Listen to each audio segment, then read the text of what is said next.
Hello, welcome to today's immigration tidbit. I have a lot of clients and questions and potential clients that seem to think that if they're in another country, that they need to get an immigration lawyer in that country in order to help them come here to the United States. And that's not the case. A experienced immigration attorney in the UK may be an excellent immigration attorney in the UK, but that person will not know what to do in the United States.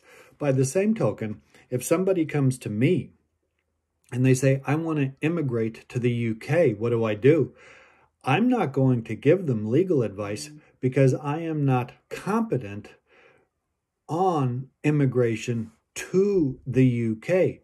I will refer them to an immigration attorney in the UK in order for them to get help. Likewise, no matter where you happen to be sitting in the world, whether it is in the UK, in India, Japan, China, wherever it is, if you want to come to the US, you need a US immigration attorney. You don't need an attorney in your own country, okay?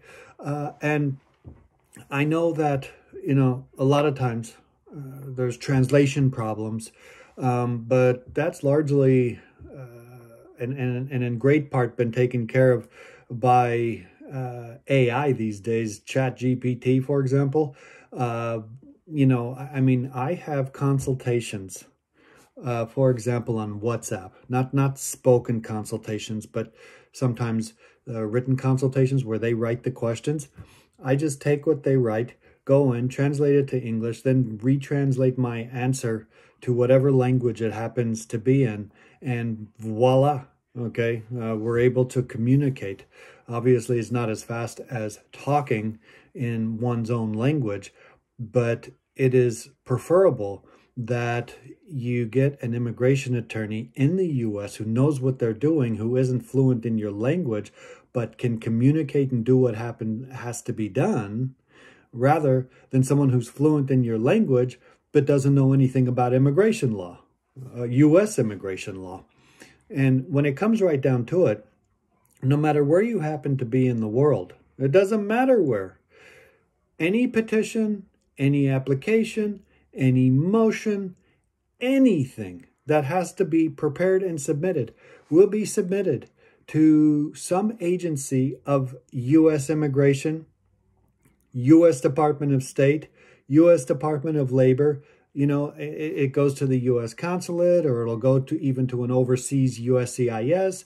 It'll go to the inside USCIS and be transferred over there. However you look at it,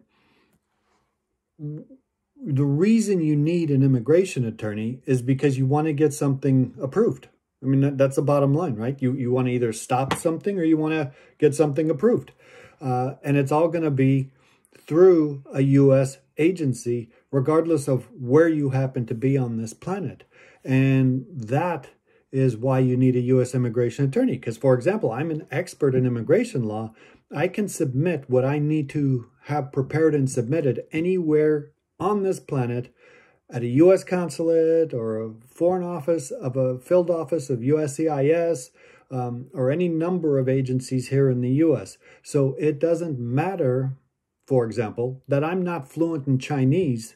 If I have a Chinese client and I'm preparing asylum, I either get a Chinese translator to help me do what I need to do, or again, we go through the consultations, I see what needs to be done, and I translate it back and forth with apparently very good accuracy these days with AI. So hopefully this clears up, when and where you need to get an immigration attorney.